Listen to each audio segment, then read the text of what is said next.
Para lo que el resto de la humanidad son simples silbidos, para los turcos del Valle de Kuşkoy es prácticamente una forma de vida. Allí se habla el idioma de los pájaros para comunicarse de un valle a otro.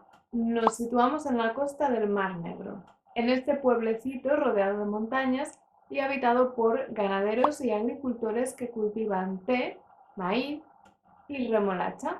Hasta aquí, en principio, nada diferente al resto de los pueblos del mundo. Sin embargo, estos habitantes tienen una peculiaridad. Desde bien pequeños y transmitido de generación en generación, sus habitantes aprenden a comunicarse en la distancia de una manera bastante original, mediante silbidos, imitando el idioma de los pájaros. Los nativos no están seguros de cuándo comenzó a utilizarse, pero todos están de acuerdo en que es muy práctico, puesto que la mayoría de las casas del pueblo están muy separadas las unas de las otras. Yo creo que en general todos estamos de acuerdo en que un silbido es una forma de comunicación básica. Dependiendo del contexto y del tono del silbido, puede transmitir diferentes mensajes que más o menos pueden llegar a ser universales, como por ejemplo una llamada, una alerta o incluso también se usa para ligar. No, nunca me ha salido. Pero en este pueblo han hecho del silbido algo mucho más complejo. Son capaces de silbar el turco. Convierten las sílabas habladas del idioma turco en silbidos de diferentes tonos. De esta manera, cualquier cosa que se pueda decir en el idioma turco se puede decir en el idioma de los pájaros.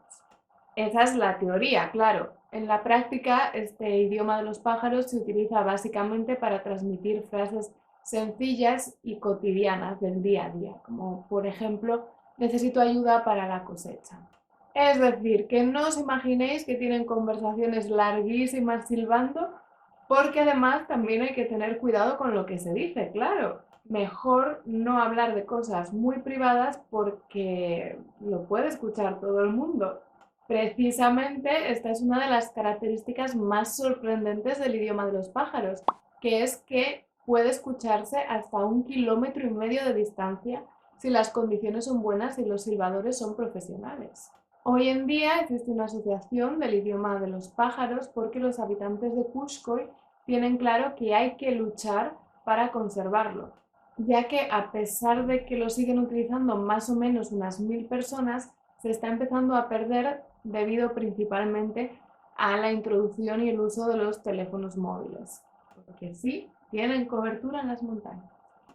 Por eso desde aquí pongo mi granito de arena para intentar preservar este idioma tan original y mi deseo de todo corazón de que no se llegue a perder nunca.